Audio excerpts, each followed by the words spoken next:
پرسیاری دووهم لە چل پرسیاری مانگی پیرۆزی ڕەمەزان. ئەو کەسانە کە مەبەستیان ئەوەیە لەم مانگەیە کێشی خۆیان ڕابگرن یا کەمترین دابەزینی کێشیان هەبێ یان بیانەوەی کێش سەر بخەن بە حکمی ئەوە کە لەم مانگەیە ئیش ناکەن یا ئیسراحەتیان زۆرتر یا لۆدی ئیشەکەیان کەمترە. ئێمە وەکو مسلمانی کە بە ڕۆژوو ئەبین ئەبێ چاوەڕوانی ئەو بکەین کە برسی ببین و هەست بە برسی بوون بکەین. بۆیە پلانی ئەوە دانەنین کە بە هیچ شێوازێ برسیمان نەبێ. بەڵام بەعام ئەتوانین سێژەم بۆ چوارژەم دابنین بۆ ئەم مانگەوە لە بەربانگ تا پاش. ئەگەر بمانەوێت کێشی خۆمان ڕابگرین یاسا ڕئیسیەکەمانە بێ بەرشاو بکەین کە ڕێژەی ئەو کالۆری کە ڕۆژانە وەرەگرین بە نسبەتی ڕێژەی کالۆری کە ڕۆژانە سەرفی ئەەکەین ئەبێ لە ئاستی خۆیان بێ یا زیاتر ببێ. جا دۆری ژەبێنی کوالیتی خۆراکەکەمان چی بوو؟ نە ئەوە کە لە بەربانگە بە لەقمەغازی و شیرینی و شەربەت و هەندێشت ئەو ڕۆژە کالۆری خۆمان وەربگرین. چوارشەمەکە بەم شێوازەیە لە بەربانگە بە حاڵەتێکی ئاسایی بە حەجمێکی کەم و بە سوپ شۆربا شلەمەنی یا شتێکی وەها لەگەڵ مۆزێک چەند خوڕمایەک بەرەبانگ بکەین و پاش ئەوە کە لە تمرین هاتینەوە وەجبەی دووهەممان دەست پێ بکات کە وەجبەی ڕئیسی خۆراک.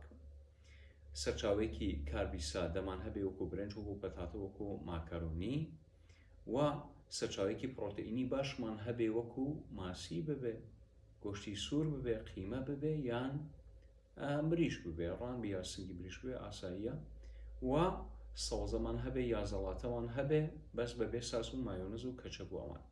و شێوازی دروستکردنی خواردنەکانمان ئاگامان لێبێ کە ڕێژەیەکی زۆر بەهارات یا بیبەری تیژ یا هەندێشت بەکارنەهێنی ناسوورەکراومان کەمتر ببێ یا خوێەکەمان ڕێژێکی کەمتر بەکارهێنرابێ بە نسبەتی حاڵەتی پێشووترۆ کە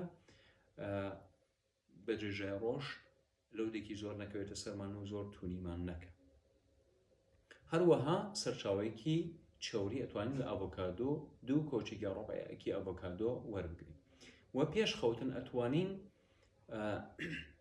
لە پێش خەوتنە ژەمێکی وەسەطمان هەبێ سەعات و نیە 2 سەعات پێش خەوتن بەم شێوازە بڕۆین کە سەرچاوێکی کارمان هەبێ دیسان 8 وەردەکەوشێک بە پێ کێشی کەسەکە، دوو کۆچێک ئەڤۆکادۆمان هەبێ یا ڕۆبعێکی ئەڤۆکادۆمان هەبێ، لێرە ناڵین سۆزی یا زەڵاتە بەکار بهێنین، ئەڵین گەڵای دوو گەڵا کاهوو بەکار ببین و ئەتوانین هێلکە 2-3 دانەیەک لەگەڵ خوڕمایە سووری بکەینەوە تا 4 دانە تا 5 دانەش ئاساییە چونکە قورس نابێ بۆ خواردنمان و پێش خەوتنمان. ئەتوانن 100 گرام تا 150 گرامی سنگ وەربگرن بەڵام پێشنیاری هەرکە.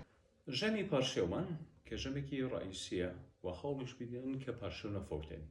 سەرچاوێکی کاربی ئاڵۆزمان هەبێ وەکو شۆفان یا برنجی خاوی، بەڵام پێشنیاری برنجی خاوی ناکەین کە میزعاجە دروستکردنی.